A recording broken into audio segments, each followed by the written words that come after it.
Back to the series of Cleopatra part 3। आज हम ये जानेंगे कि इतनी बहादुर क्लियोपेट्रा ने अकेले कैसे खुद को संभाला जब उसकी मोहब्बत का कत्ल कर दिया गया, यानी जूलियस कैसर का।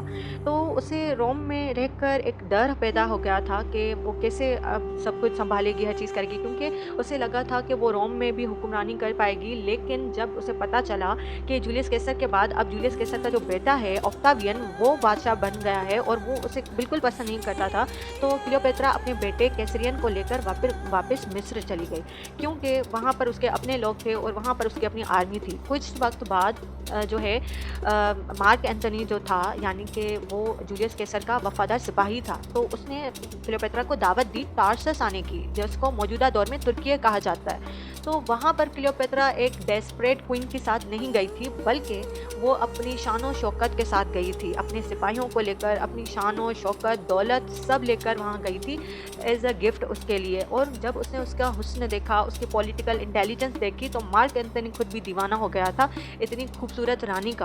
फिर उन दोनों की भी प्यार कहानी शुरू हो गई थी और उसने बहुत सारी मदद की क्लियोपेट्रा की। लेकिन ये बात ऑक्टावियन को खटकती थी हमेशा से कि आखिर मार्क एंथनी जो मेरे बाप का इतना अच्छा सिपाही था, वो क्यों मेरी दुश्मन के साथ मिल गया, और ये खतरा बन रहा था रोम की सल्तनत के लिए। तो ऑक्टावियन ने जंग छेड़ दी। जब जंग छेड़ी तो मिस्र की जो थी सपोर्ट थी या सिपाही थे, वो इतने ताकतवर नहीं थे जो रोम की फौज के साथ ने टिक सकते। तो हुआ कुछ यूं कि आखिर में जो है रानी क्लियोपेट्रा को हार मिली, लेकिन वो हारने के बावजूद भी एक रानी की तरह मरी। जब वो उसे पता चला कि उसकी जो कौम है वो नहीं जीत पाएगी, तो उसने, कहते हैं कि उसने जहर पी लिया था, या कहते हैं कि उसने एक जहरीले सांप से खुद को डसवा लिया था ताकि वो दुश्मनों के हाथों ना मरे। और जब ये बात मार्क एंथनी को जंग के बीच में बताई गई, तो वो भी वहीं मर गया और जो तलवार थी वो उसके सीने में घुस गई थी। और यहाँ पर दोनों, कहते हैं कि दोनों को साथ दफनाया गया।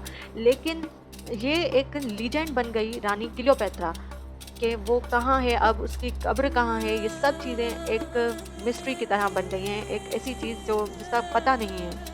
तो हम आगे वाले एपिसोड में ये देखेंगे कि हमने क्लियोपेट्रा की ज़िंदगी से क्या देखा, क्या सुना, और इस क्लियोपेट्रा के बारे में हमें इतनी सारी इन्फॉर्मेशन किसने दी।